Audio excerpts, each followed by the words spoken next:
time it had 15,000 pathogenic variants, which mean 15,000 pathogenic variants that each one of them, if you have, are likely to give you a disease. The numbers are greater now. And so the hypothesis, remember, is that our centenarians will be clean. It's not only they're not clean. In 44 centenarians, if they don't have a perfect genome, do they have genes that slows their aging? And just for the students and young faculty, I'll just say computational of AI. And that's how we do the research. And we have exome sequencing of thousands of people, among them of 700 centenarians. And the data is coming in. Records of 20 years for 3 million people. And they discovered that obesity is a risk for diabetes. I didn't need, you have to ask the right question, right? Now, the genetic study used to be, let's look at changes in your genome and compare it to, and ask, right? And with one change, we said, do you have diabetes or not? But we're not built from one change. Each one of us has to do that is ask in which pathway are there. So we can put them in pathways, and by putting them in pathways, we get more relevance of which pathway candidates, where some things, okay, those are the difference between centenarians and people who are not related to them. The major hits were on things that we know are involved in aging. We knew it from animal models, from human studies. It was on the IGF insulin. These mice, either we implant them genetically with growth hormone or we knock it out. Those who knocks out live significantly longer, and those that have growth hormone live shorter. When we see who's going to die before who, those with the lowest IGF-1 are going to live the longest. That if we have less growth hormone, it's good for longevity. How can we explain that? When you're younger, but it's the same mechanism. So the fact that you're old, even if you have disease, doesn't mean that you don't want to prevent the next disease. Okay. So this is the knowledge from centenarians. Now I want to speak about what we can do. And it's often that people will come to me or my colleagues and say, lecture is about. Sleep, you should be in a dark room for 8 hours without electronics. And, some of us will sleep only 6 hours, but that's also good. And social connectivity is really important. We learned also from COVID that the isolation of COVID had a price. So those are all things that we should do. Third, Dr. K.D. Gupta Memorial Oration. It's time now to felicitate our orator. May I request all the dignitaries to please come to the center of stage. I request first and foremost Dr. Emil Swan.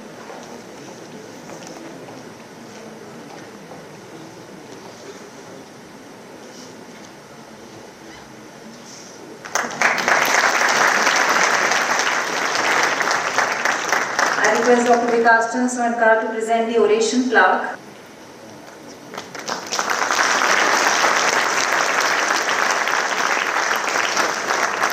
I request Dr. Achal Gulati to present the citation. And I request Dr. Rajiv Gupta and Dr. Sanjeev Gupta along with Dr. Swankar to present the memento. At the time it had 15,000 pathogenic variants, which mean 15,000 pathogenic variants that each one of them, if you have, are likely to give you a disease. The numbers are greater now. And so the hypothesis, remember, is that our centenarians will be clean. It's not only they're not clean. In 44 centenarians, if they don't have a perfect genome, do they have genes that slows their aging? And just for the students and young faculty, I'll just say computational of AI. And that's how we do the research. And we have exome sequencing of thousands of people, among them of 700 centenarians. And the data is coming in, records of 20 years for 3 million people. And they discovered that obesity is a risk for diabetes. I didn't need, you have to ask the right question right. Now, the genetic study used to be, let's look at changes in your genome and compare it to, and ask, right? And with one change, we said, do you have diabetes or not?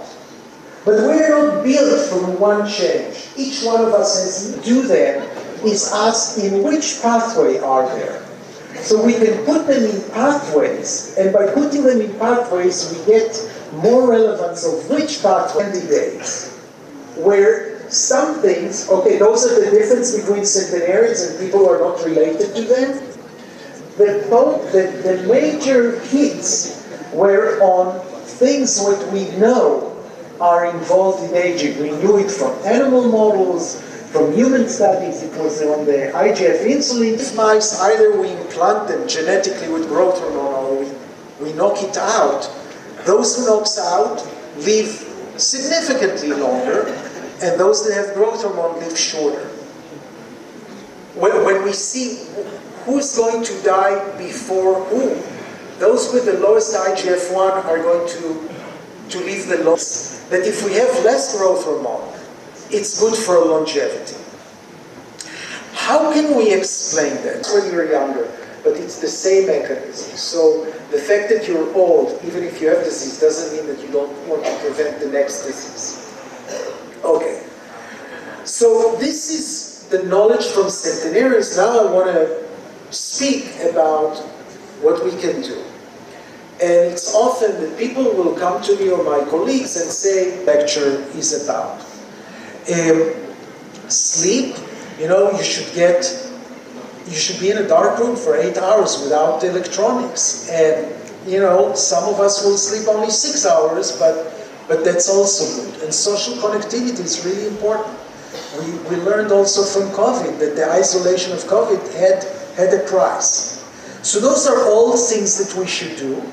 Third, Dr. K.T. Gupta Memorial Oration. It's time now to felicitate our orator. May I request all the dignitaries to please come to the center of stage. I request first and foremost Dr. Emil Swan.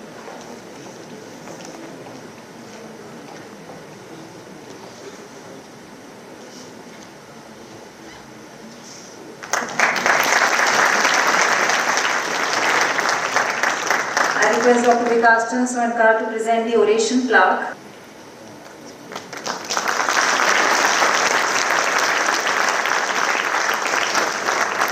I request Dr. Achal Gulati to present the citation. And I request Dr. Rajiv Gupta and Dr. Sanjeev Gupta along with Dr. Swankar to present the memento.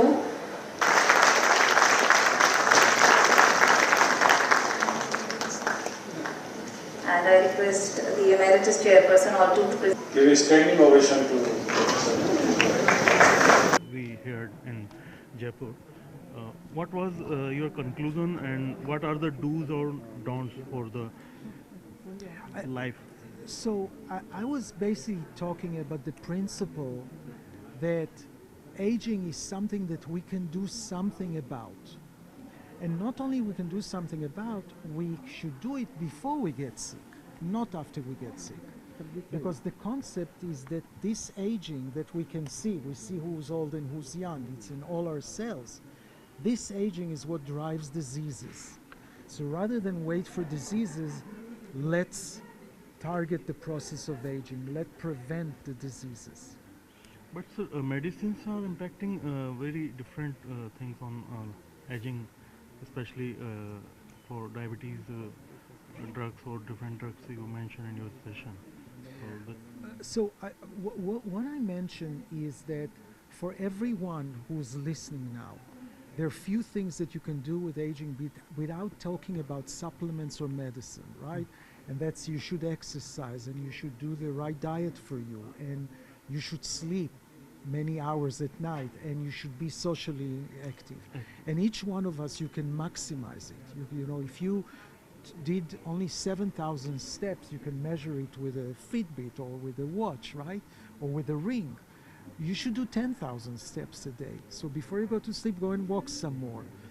The same with diet. You can do diet that is vegetarian diet or vegan diet, or you can do Mediterranean diet, or you could do like I'm doing, intermittent fasting. I'm fasting for 16, 17 hours every day. Every day. Yeah, and I feel so good. Since I started doing it, I feel so good.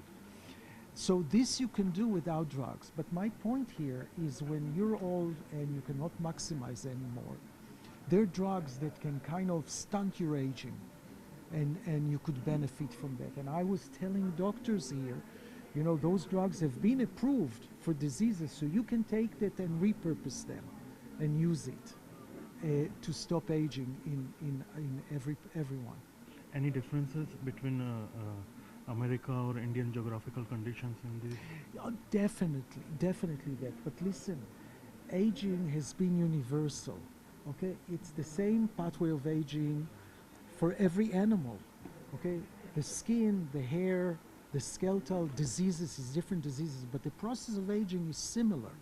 Okay, so it's similar in animals, in mammalians, in monkeys.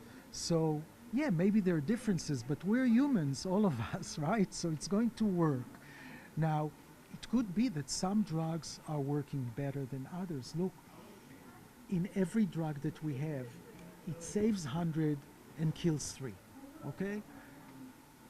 I don't know the numbers, but basically we have to get better at choosing the right 100 and not choosing any of those 3. And this is where medicine is going, okay? So we're getting there, but because we're saving so much than we're killing, we should start getting experience. So how can natural and traditional medicines contribute to life long?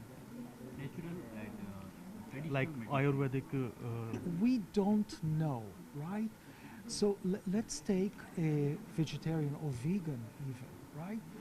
That is associated with good health. But for example, a lot of people who do vegetarian and vegan, they eat more carbohydrates and they get more obese. And with obesity, there's more diseases. So just like I said with medicine, there are trade-offs. Okay, and I think a vegan that gains weight, it's not good for them. Maybe they should do something else. But they are asking about the alternative medicines.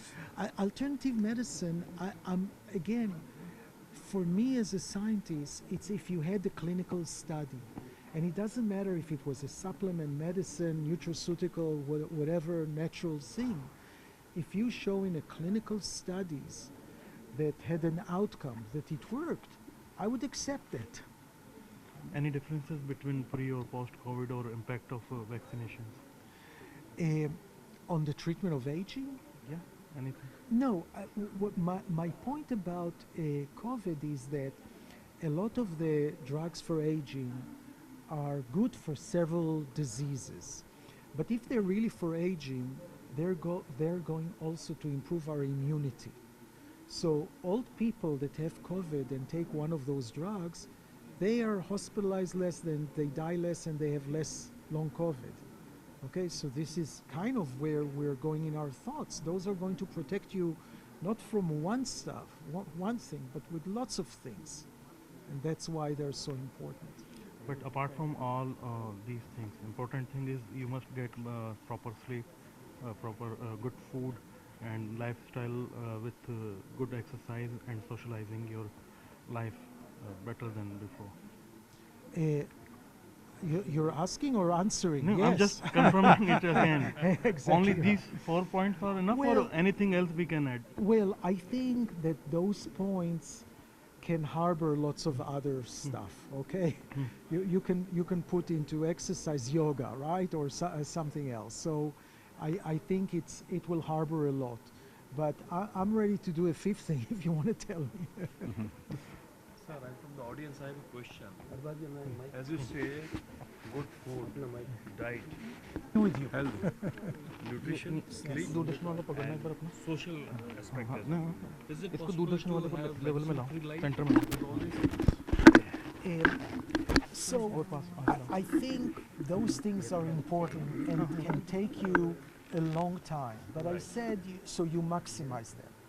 But there's a point for people who they cannot maximize anymore, and I'm even not sure that it's safe to maximize more. Okay, what to eat less and to exercise more. You sometimes.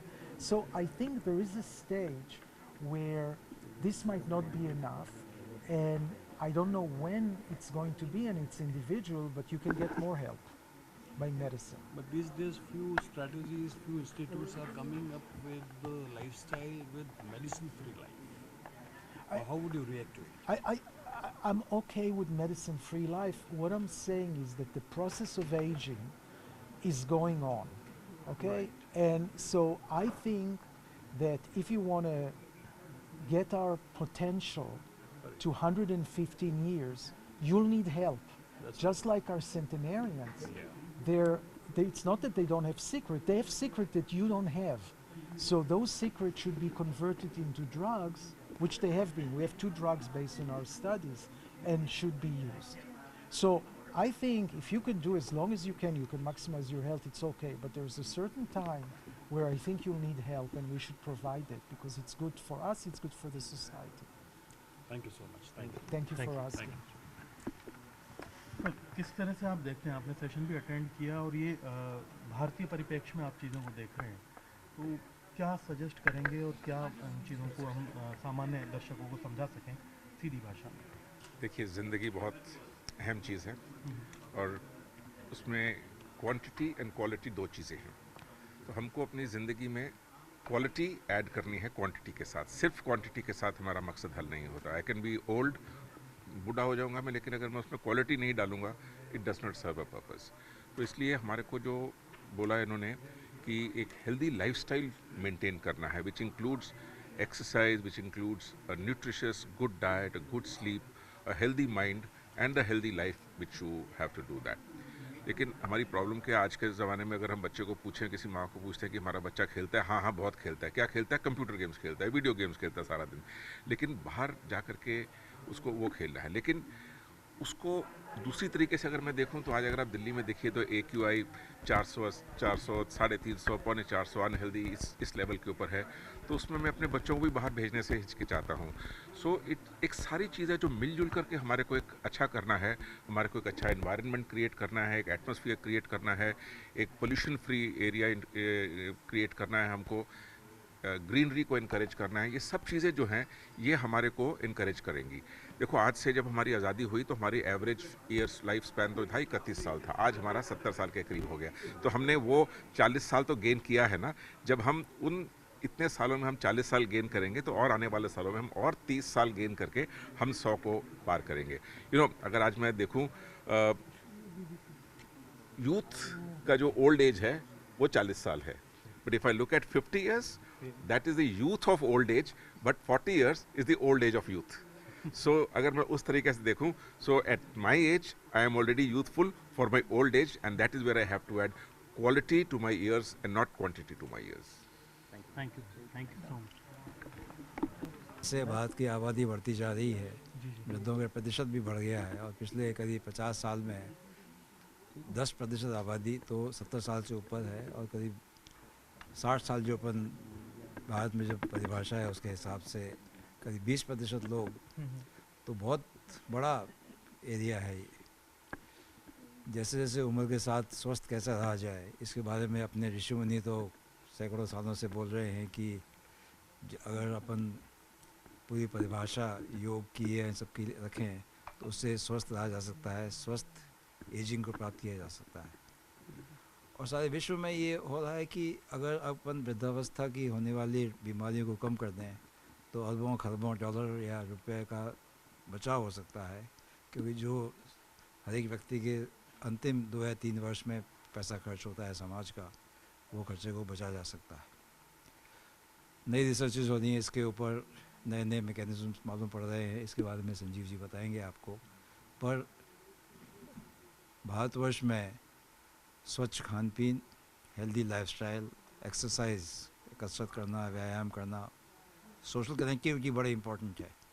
Social अपन जैसे जैसे आधुनिक समाज की ओर बढ़ रहे हैं iPhone की वजह से या सोशल मीडिया की वजह से कनेक्टिविटी कम होती जा रही है, उसको अपने को फिर से रिवाइव करना पड़ेगा कि सोशल कनेक्शन बढ़ें, उससे माइंड एक्टिव रहता है और जो वृद्धावस्था जनित खासकर ब्रेन की जो बीमारियां हैं, अल्जाइमर है, डिजनरेशन है ब्रेन का, उसका काफ़ी हद तक कंट्रोल किया जा सकता है।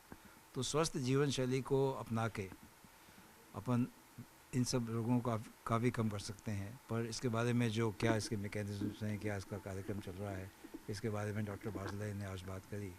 अगर वो सब बातें अगर आप अपने जीवन में उतार लेंगे तो बहुत फ़ायदा होगा। आपका नाम बताइए। डॉक्टर राजीव गुप्ता, जयपुर। जिनकी और मेडिसिन में जीन्स वगैरह की बात की डिजीज की, उसका सोल्यूशन क्या?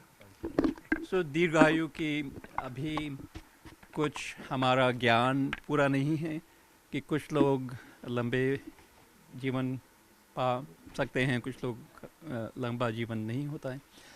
तो उसका पता करने के लिए डॉक्टर बार्जिलाई और दूसरे लोग बाग ये इन्वेस्टिगेशंस, जांच, रिसर्च कर रहे हैं कि ये जीन्स की वजह से है क्या, कि कुछ लोगों का कोई ख़ास जीन्स हैं अपने डीएनए के अंदर जिसकी वजह से ज़्यादा आयु होती है, या जो बाहर का इंटरैक्शन है खाने पीने का, अपना पानी साफ़ है कि नहीं है, खाना साफ़ है कि नहीं है, खाने के अंदर कोई कंटेमिनेशन या चीज़ें तो नहीं आ रही हैं जो हानिकारक हों। और वो चीज़ें कई तरह से आ सकती हैं। अपना पानी होता है, जैसे अगर बारिश पूरी नहीं हो रही है, पानी नीचे चलता जा रहा है, कुओं से निकल के आता है, तो उसमें हो सकता है कि कुछ मेटल्स इकट्ठे हो जाएं। आर्सेनिक है, लेड है, दूसरे चीज़ें हैं, वो फिर जीन्स के साथ उनका मेल नहीं हो पाता है, तो उसके अंदर फिर गड़बड़ हो सकती है। तो वो भी इम्पोर्टेंट है कि किस तरह से अपने शरीर को हानिकारक पदार्थों और वस्तुओं से बचा करके चला जाए। उसमें अब जो हमारा एनवायरनमेंट है, हवा जो हम ब्रीथ करते हैं, जैसे स्मॉग हो, पार्टिकल्स उसके अंदर आ जाएं, प्लास्टिक का हम इस्तेमाल करते हैं बॉटल्स, उसके अंदर पानी होता है, लेकिन साथ साथ के अंदर माइक्रो प्लास्टिक्स भी उसमें पानी में आते जाते हैं। वो जब सब शरीर के अंदर जाते हैं तो उसका भी इफ़ेक्ट होता है हर एक डिफरेंट अपने ऑर्गन्स के ऊपर, अवयवों के ऊपर। सो वो फिर बाहर की इंटरेक्शन हो जाते हैं, एक तो जीन्स का हुआ, एक बाहर का हुआ, और तीसरा है कि अगर उन सब कॉम्बिनेशन से, उन सब मिल जुल करके जो भी चेंज हों, उससे एक तरह से डैमेज हो टिश्यूज़ में, ऑर्गन्स में, हार्ट अटैक्स हो, हार्ट फेलियर हो, ब्रेन डैमेज हो, लिवर डैमेज हो, उसको दवाइयों की तरह से, दवाइयों की वजह से रोक सकते हैं क्या? तो डॉक्टर बार्जिलाई ने बताया कि कुछ दवाइयां हैं, कुछ टारगेट्स हैं दवाइयों के जो अभी अवेलेबल हैं, उनका भी बेनिफिट है अलग अलग अवयवों के ऊपर, किडनी के ऊपर, हार्ट के ऊपर, दूसरी चीज़ों के ऊपर। तो वो क्यों नहीं इस्तेमाल करें? पर वो एक तरह से सोचने की बात है कि वो तो अवेलेबल हैं हाथ में। दूसरा ये है कि अगर हमको पता हो कि किस प्रोसेस से, एक या दो या तीन या चार नहीं, कई प्रोसेसेस हैं, उससे अगर जो जीन के पाथवेज होते हैं कि हार्ट कैसे डेवलप होता है, हार्ट कैसे मेंटेन रहता है, लिवर कैसे डेवलप होता है, जब डैमेज हो जाए लिवर में तो रिकवरी कैसे होती है, उस सब को बचाने के लिए अगर हम दवाइयाँ इस्तेमाल कर पाएँ नई रिसर्च से, तब और हमको पता पड़ेगा। तो आगे आने वाले 10 साल में, 15 साल में, 20 साल में उस तरफ मुझको लगता है कि हम बढ़ेंगे। एक बार ये पता पड़ जाए कि कौन सी जीन्स इम्पोर्टेंट हैं और कौन सी जीन्स किन पाथवेज़ का मतलब है कि जो मोलेकुलर पाथवेज़ होते हैं उनका इम्पैक्ट किस तरह से करते हैं, तब दवाइयों को उसमें हम टेस्ट कर सकते हैं, नई दवाइयाँ डेवलप कर सकते हैं। हो सकता है अगले आने वाले हमारी जो नई जनरेशन है, उसके बाद की जनरेशन है, वो हमसे ज़्यादा लंबा जिएंगे, क्योंकि उनके पास में ये सब नॉलेज भी होगी, दवाइयाँ भी आएंगी, एक दूसरे सवाल और है। इंटरवेंशंस। जी हाँ, सारी दुनिया बहुत इम्पोर्टेंट सवाल है। और जो प्रदूषण सही शब्द है इसका, प्रदूषण का सिर्फ ये नहीं कि जो पानी में अभी प्रदूषण हो गया है, जो अपनी मदर नेचर का है, प्रदूषण ये भी है कि जो हमारा बना हुआ मैन मेड केमिकल्स का है, इंडस्ट्रियल केमिकल्स हैं, एग्रीकल्चरल केमिकल्स हैं, राइट, खाद के इसमें यूज़ होते हैं, अलग अलग चीज़ों को मैन्युफैक्चर करने के अंदर आते हैं। वो कुछ ऐसे भी केमिकल्स हैं जिनको फॉरएवर केमिकल्स कहा जाता है, जो ख़त्म ही नहीं होते हैं। लाइक प्लास्टिक, नहीं प्लास्टिक नहीं, दूसरे केमिकल्स हैं, डाइऑक्साइन है और बहुत तरह के केमिकल्स हैं। उनका कार्बन चेन का इस तरह से स्ट्रक्चर होता है कि वो डिग्रेड होते ही नहीं हैं, और वो ज़मीन में भी आते हैं, पानी में भी आते हैं, ओशंस में भी आ रहे हैं, और उनका अमाउंट बढ़ता जा रहा है। उनके हेल्थ इफ़ेक्ट्स क्या हैं वो पूरी अभी जानकारी नहीं है, पर बहुत सारे एजेंट्स हैं जिनका हमको ये इस्टेब्लिश किया है कि ये मिनिमल लेवल है जो सेफ़ है, पर हेल्थी लोगों के अंदर किसी को अगर कोई डैमेज हो, किसी की एज कम है, ज़्यादा है, कोई ओल्डर है, उनमें उनके क्या इफ़ेक्ट्स होंगे वो नहीं मालूम। ये प्रॉब्लम सिर्फ इंडिया की नहीं है, अमेरिका में भी बड़ी प्रॉब्लम है, वेस्टर्न वर्ल्ड में, जापान में भी बड़ी प्रॉब्लम है, जहाँ एनवायरमेंटल कंटेमिनेशन, प्रदूषण थोड़ा कम है, बहुत कम है, हवा साफ़ है, पानी साफ़ है दूसरी वजह से, पर वो केमिकल्स वहाँ ज़्यादा हैं और उनका हेल्थ इफ़ेक्ट बढ़ रहा है, उसकी भी जांच अपने को पूरी नहीं है। सो प्रदूषण का बहुत आपने इम्पोर्टेंट मुद्दा यहाँ पर उठाया, और उसका इम्पैक्ट दीर्घायु के ऊपर ही नहीं है, आयु कम करने के ऊपर भी है बहुत, उसके लिए भी जांच की ज़रूरत है। प्रॉब्लम है अपने यहाँ पर हिंदुस्तान में, हार्ट डिज़ीज़ बहुत जल्दी एज में भी हो जाती है, जबकि और कोई रिस्क फैक्टर्स नहीं है, जिसको जो हम कहते हैं कि कोलेस्ट्रॉल भी बढ़ा हुआ नहीं है, कोई स्मोकिंग भी नहीं कर रहा है, और भी जो कॉमन चीज़ें हैं जिसकी वजह से हार्ट डिजीज़ बढ़ती है, उसके अलावा भी यंग एज में इस तरह का हो रहा है।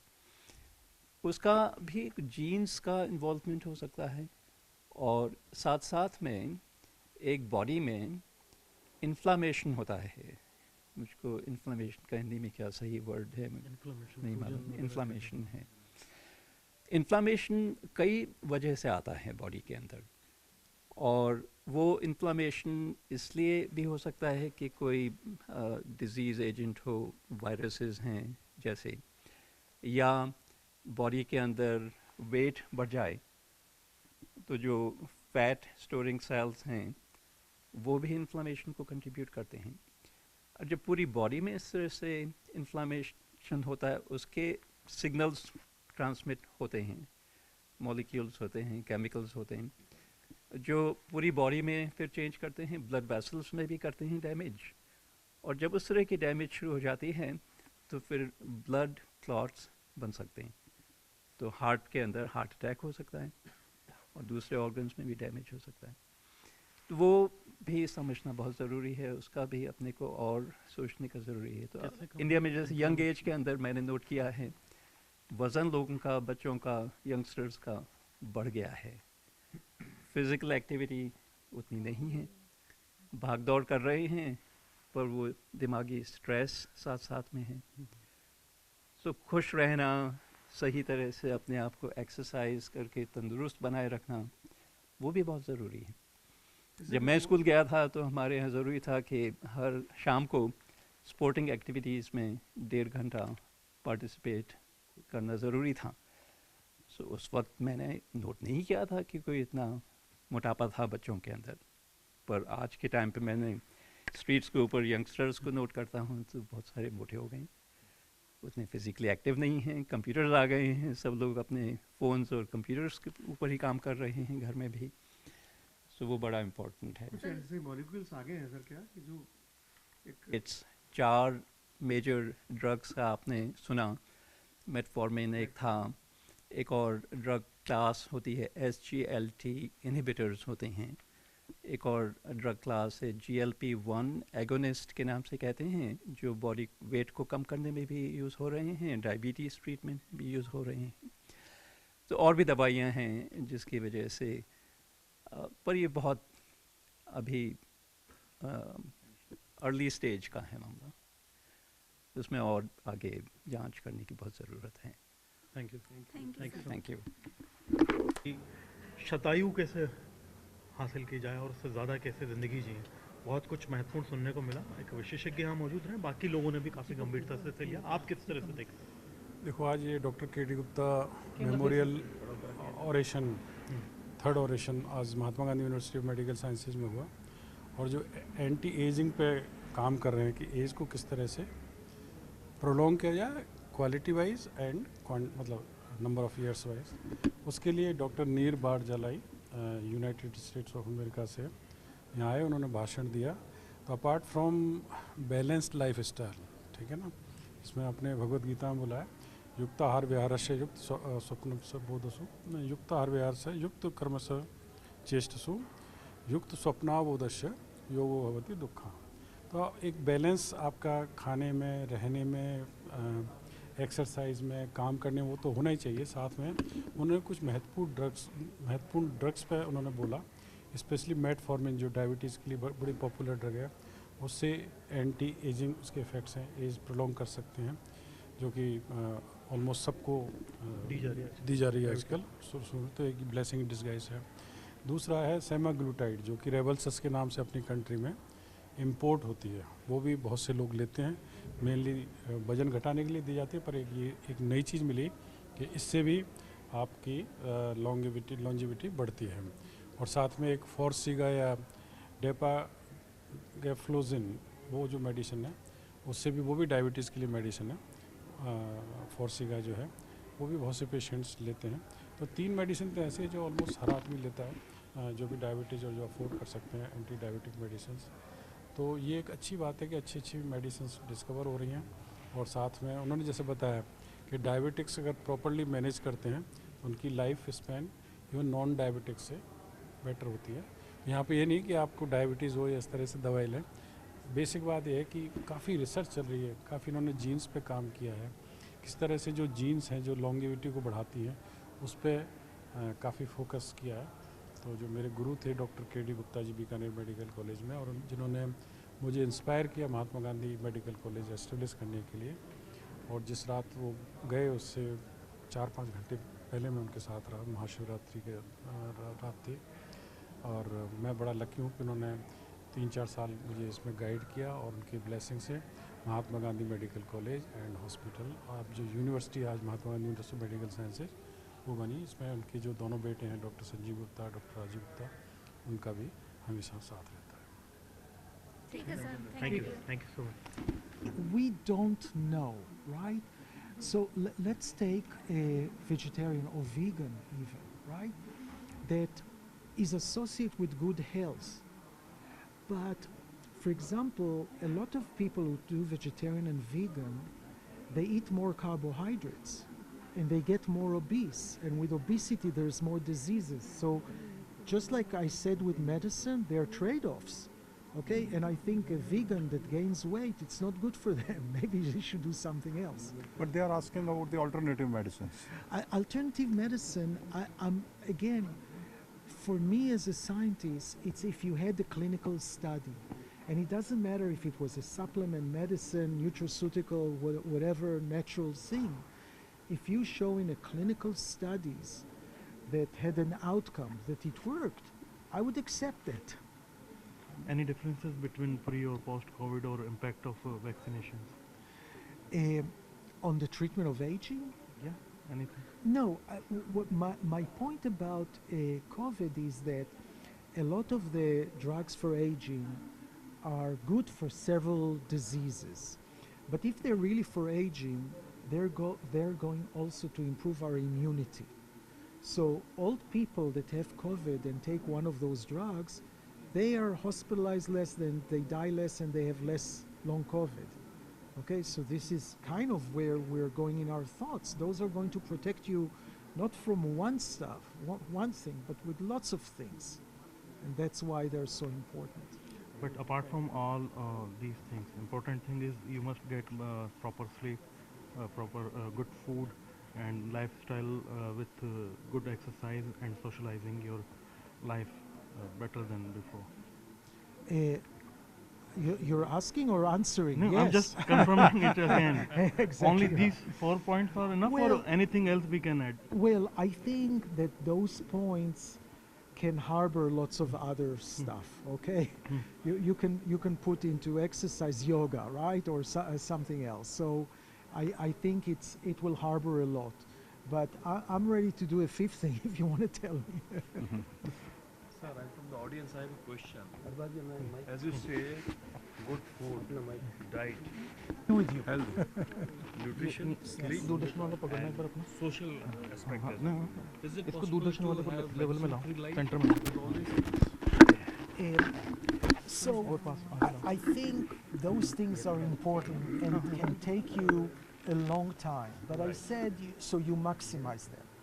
But there's a point for people who they cannot maximize anymore, and I'm even not sure that it's safe to maximize more. Okay, what to eat less and to exercise more. You sometimes.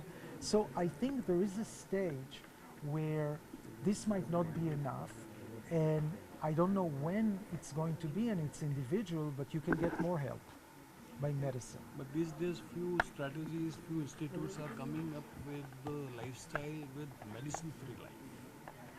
How would you react to it? I'm okay with medicine-free life. What I'm saying is that the process of aging is going on, okay? Right. And so I think that if you want to get our potential to 115 years, you'll need help. Just like our centenarians. It's not that they don't have secret, they have secret that you don't have.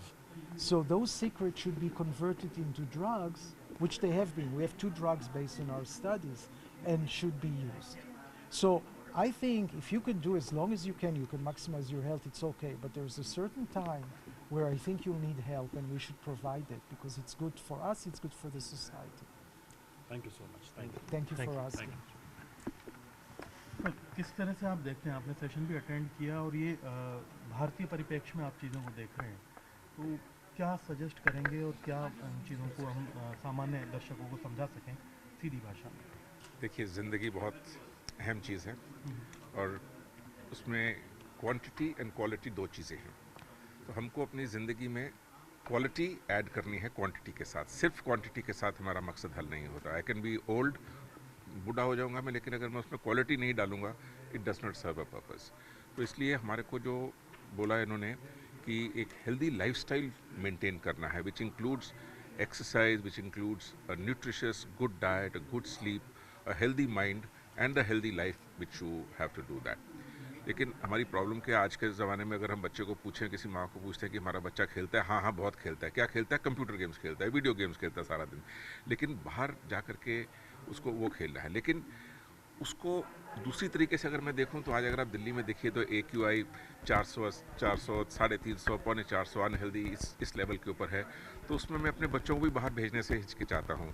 सो एक सारी चीज़ें जो मिलजुल करके हमारे को एक अच्छा करना है, हमारे को एक अच्छा एनवायरनमेंट क्रिएट करना है, एक एटमॉस्फेयर क्रिएट करना है, एक पोल्यूशन फ्री एरिया क्रिएट करना है, हमको ग्रीनरी को इनकरेज करना है। ये सब चीज़ें जो हैं ये हमारे को इनकरेज करेंगी।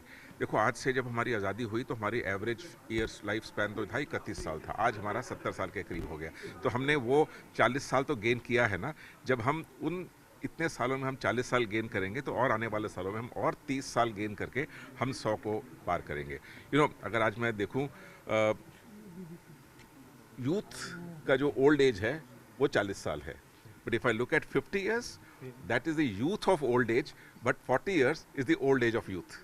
So अगर मैं उस तरीके से देखूं, so at my age I am already youthful for my old age, and that is where I have to add quality to my years and not quantity to my years.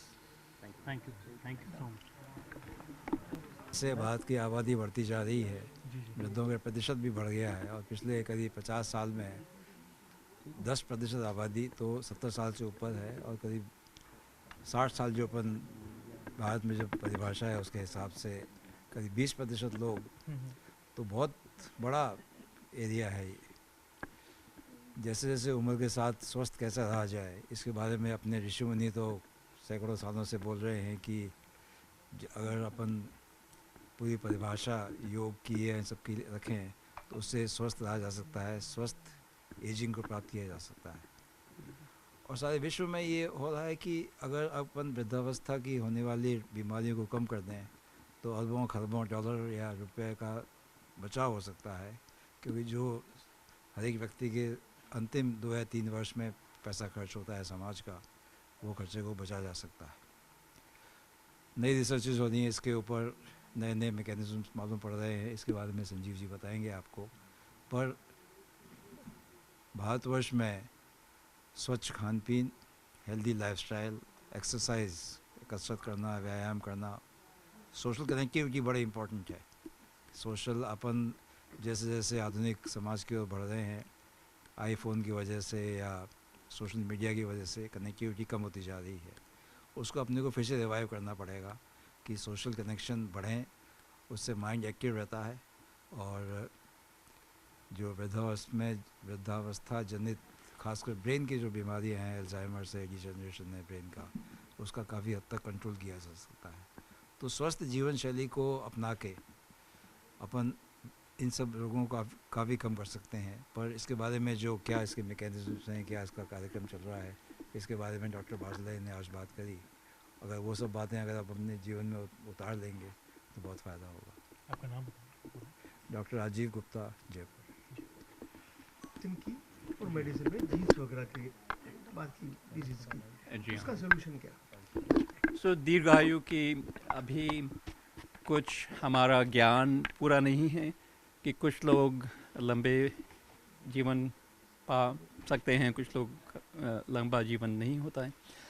तो उसका पता करने के लिए डॉक्टर बार्जिलाई और दूसरे लोग बाग ये इन्वेस्टिगेशंस, जांच, रिसर्च कर रहे हैं कि ये जीन्स की वजह से है क्या, कि कुछ लोगों का कोई ख़ास जीन्स हैं अपने डीएनए के अंदर जिसकी वजह से ज़्यादा आयु होती है, या जो बाहर का इंटरैक्शन है खाने पीने का, अपना पानी साफ़ है कि नहीं है, खाना साफ़ है कि नहीं है, खाने के अंदर कोई कंटेमिनेशन या चीज़ें तो नहीं आ रही हैं जो हानिकारक हों। और वो चीज़ें कई तरह से आ सकती हैं। अपना पानी होता है, जैसे अगर बारिश पूरी नहीं हो रही है, पानी नीचे चलता जा रहा है, कुओं से निकल के आता है, तो उसमें हो सकता है कि कुछ मेटल्स इकट्ठे हो जाएं। आर्सेनिक है, लेड है, दूसरे चीज़ें हैं, वो फिर जीन्स के साथ उनका मेल नहीं हो पाता है, तो उसके अंदर फिर गड़बड़ हो सकती है। तो वो भी इम्पोर्टेंट है कि किस तरह से अपने शरीर को हानिकारक पदार्थों और वस्तुओं से बचा करके चला जाए। उसमें अब जो हमारा एनवायरनमेंट है, हवा जो हम ब्रीथ करते हैं, जैसे स्मॉग हो, पार्टिकल्स उसके अंदर आ जाएं, प्लास्टिक का हम इस्तेमाल करते हैं बॉटल्स, उसके अंदर पानी होता है, लेकिन साथ साथ के अंदर माइक्रो प्लास्टिक्स भी उसमें पानी में आते जाते हैं। वो जब सब शरीर के अंदर जाते हैं तो उसका भी इफ़ेक्ट होता है हर एक डिफरेंट अपने ऑर्गन्स के ऊपर, अवयवों के ऊपर। सो वो फिर बाहर की इंटरेक्शन हो जाते हैं, एक तो जीन्स का हुआ, एक बाहर का हुआ, और तीसरा है कि अगर उन सब कॉम्बिनेशन से, उन सब मिल जुल करके जो भी चेंज हों, उससे एक तरह से डैमेज हो टिश्यूज़ में, ऑर्गन्स में, हार्ट अटैक्स हों, हार्ट फेलियर हो, ब्रेन डैमेज हो, लिवर डैमेज हो, उसको दवाइयों की तरह से, दवाइयों की वजह से रोक सकते हैं क्या? तो डॉक्टर बार्जिलाई ने बताया कि कुछ दवाइयाँ हैं, कुछ टारगेट्स हैं दवाइयों के जो अभी अवेलेबल हैं, उनका भी बेनिफिट है अलग अलग अवयवों के ऊपर, किडनी के ऊपर, हार्ट के ऊपर, दूसरी चीज़ों के ऊपर। तो वो क्यों नहीं इस्तेमाल करें? पर वो एक तरह से सोचने की बात है कि वो तो अवेलेबल हैं हाथ में। दूसरा ये है कि अगर हमको पता हो कि किस प्रोसेस से 1 या 2 या 3 या 4 नहीं कई प्रोसेसेस हैं, उससे अगर जो जीन के पाथवेज होते हैं कि हार्ट कैसे डेवलप होता है, हार्ट कैसे मेंटेन रहता है, लिवर कैसे डेवलप होता है, जब डैमेज हो जाए लिवर में तो रिकवरी कैसे होती, उस सब को बचाने के लिए अगर हम दवाइयाँ इस्तेमाल कर पाएँ नई रिसर्च से, तब और हमको पता पड़ेगा। तो आगे आने वाले 10 साल में, 15 साल में, 20 साल में उस तरफ मुझको लगता है कि हम बढ़ेंगे। एक बार ये पता पड़ जाए कि कौन सी जीन्स इम्पोर्टेंट हैं और कौन सी जीन्स किन पाथवेज का मतलब है कि जो मोलेकुलर पाथवेज होते हैं उनका इम्पैक्ट किस तरह से करते हैं, तब दवाइयों को उसमें हम टेस्ट कर सकते हैं, नई दवाइयाँ डेवलप कर सकते हैं। हो सकता है अगले आने वाले हमारी जो नई जनरेशन है, उसके बाद की जनरेशन है, वो हमसे ज़्यादा लंबा जिएंगे क्योंकि उनके पास में ये सब नॉलेज भी होगी, दवाइयाँ भी आएंगी, दूसरे इंटरवेंशंस। जी हाँ, सारी दुनिया बहुत इम्पोर्टेंट सवाल है। और जो प्रदूषण सही शब्द है इसका, प्रदूषण का सिर्फ ये नहीं कि जो पानी में अभी प्रदूषण हो गया है, जो अपनी मदर नेचर का है, प्रदूषण ये भी है कि जो हमारा बना हुआ मैन मेड केमिकल्स का है, इंडस्ट्रियल केमिकल्स हैं, एग्रीकल्चरल केमिकल्स हैं, राइट, खाद के उसमें यूज़ होते हैं, अलग अलग चीज़ों को मैन्युफैक्चर करने के अंदर आते हैं। वो कुछ ऐसे भी केमिकल्स हैं जिनको फॉरएवर केमिकल्स कहा जाता है, जो ख़त्म ही नहीं होते हैं। लाइक प्लास्टिक नहीं, प्लास्टिक नहीं, दूसरे केमिकल्स हैं, डाइऑक्साइन है और बहुत तरह के केमिकल्स हैं। उनका कार्बन चेन का इस तरह से स्ट्रक्चर होता है कि वो डिग्रेड होते ही नहीं हैं, और वो ज़मीन में भी आते हैं, पानी में भी आते हैं, ओशंस में भी आ रहे हैं, और उनका अमाउंट बढ़ता जा रहा है।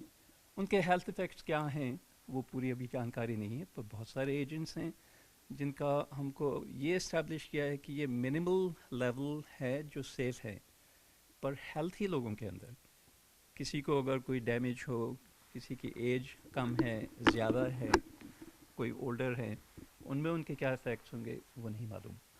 ये प्रॉब्लम सिर्फ इंडिया की नहीं है, अमेरिका में भी बड़ी प्रॉब्लम है, वेस्टर्न वर्ल्ड में, जापान में भी बड़ी प्रॉब्लम है, जहाँ एनवायरमेंटल कंटेमिनेशन, प्रदूषण थोड़ा कम है, बहुत कम है, हवा साफ़ है, पानी साफ़ है दूसरी वजह से, पर वो केमिकल्स वहाँ ज़्यादा हैं और उनका हेल्थ इफ़ेक्ट बढ़ रहा है, उसकी भी जांच अपने को पूरी नहीं है।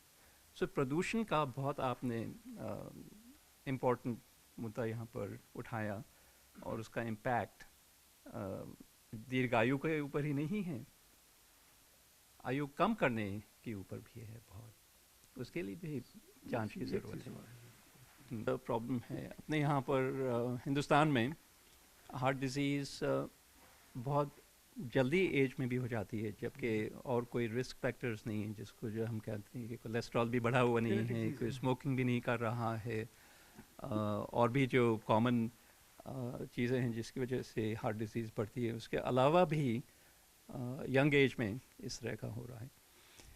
उसका भी जीन्स का इन्वॉल्वमेंट हो सकता है, और साथ साथ में एक बॉडी में इन्फ्लामेशन होता है, मुझको इन्फ्लामेशन का हिंदी में क्या सही वर्ड है नहीं मालूम, इन्फ्लामेशन है।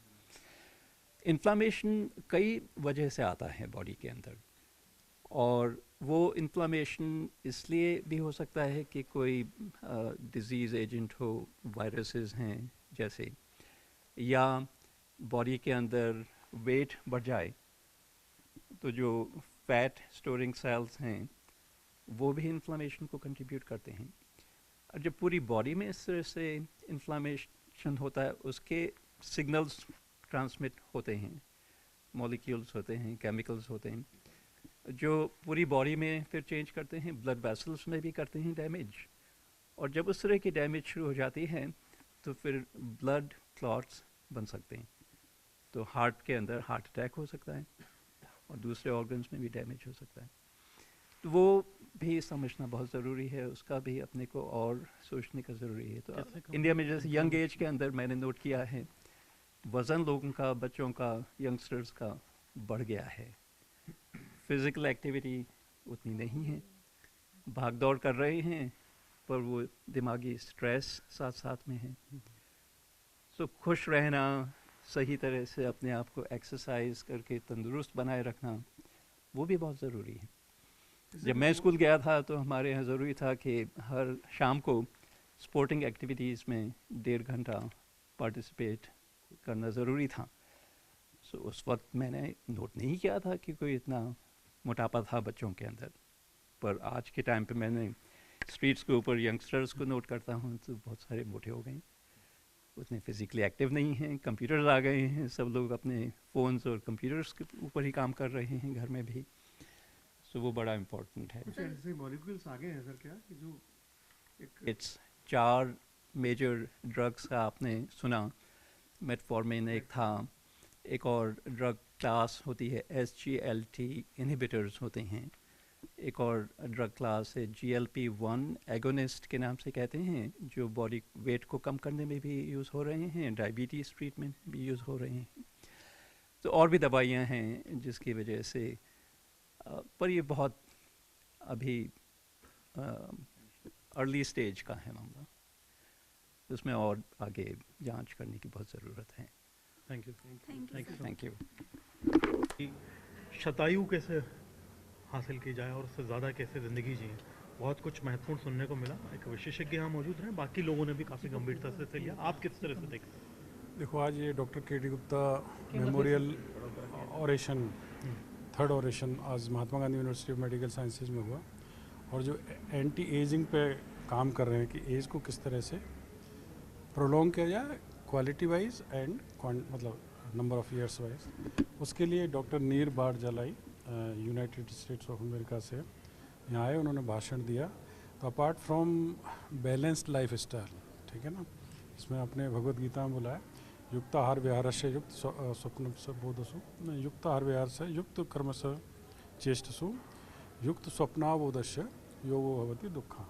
तो एक बैलेंस आपका खाने में, रहने में, एक्सरसाइज में, काम करने में वो तो होना ही चाहिए। साथ में उन्होंने कुछ महत्वपूर्ण ड्रग्स पे उन्होंने बोला, स्पेशली मेटफॉर्मिन जो डायबिटीज़ के लिए बड़ी पॉपुलर ड्रग है, उससे एंटी एजिंग उसके इफ़ेक्ट्स हैं, एज प्रोलॉन्ग कर सकते हैं, जो कि ऑलमोस्ट सबको दी जा रही है आजकल। तो एक ब्लेसिंग डिस्गाइज है। दूसरा है सेमाग्लूटाइड, जो कि रेबल्सस के नाम से अपनी कंट्री में इंपोर्ट होती है, वो भी बहुत से लोग लेते हैं, मेनली वजन घटाने के लिए दी जाती है। पर एक नई चीज़ मिली कि इससे भी आपकी लॉन्जिविटी बढ़ती है। और साथ में एक फॉर्सिगा या डेपागेफ्लोजिन, वो जो मेडिसिन है, उससे भी, वो भी डायबिटीज़ के लिए मेडिसिन है। फॉर्सिगा जो है वो भी बहुत से पेशेंट्स लेते हैं।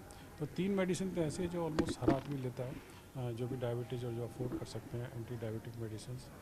तो ये एक अच्छी बात है कि अच्छी मेडिसिन डिस्कवर हो रही हैं। और साथ में उन्होंने जैसे बताया कि डायबिटिक्स अगर प्रॉपरली मैनेज करते हैं तो उनकी life span even non diabetics से बेटर होती है। यहाँ पे ये नहीं कि आपको डायबिटीज़ हो या इस तरह से दवाई लें। बेसिक बात यह है कि काफ़ी रिसर्च चल रही है, काफ़ी इन्होंने जीन्स पे काम किया है, किस तरह से जो जीन्स हैं जो लॉन्गेविटी को बढ़ाती हैं उस पर काफ़ी फोकस किया है। तो जो मेरे गुरु थे doctor K D Gupta ji Bikaner medical college में, और जिन्होंने मुझे इंस्पायर किया महात्मा गांधी मेडिकल कॉलेज एस्टेब्लिश करने के लिए, और जिस रात वो गए उससे 4-5 घंटे पहले मैं उनके साथ रहा, महाशिवरात्रि के रात थी, और मैं बड़ा लकी हूँ कि उन्होंने 3-4 साल मुझे इसमें गाइड किया, और उनकी ब्लेसिंग से Mahatma Gandhi medical college and hospital, अब जो यूनिवर्सिटी आज Mahatma Gandhi university medical sciences वो बनी, इसमें उनके जो दोनों बेटे हैं डॉक्टर संजीव गुप्ता, डॉक्टर राजीव गुप्ता, उनका भी हमेशा साथ रहता है। ठीक है sir, thank you so much.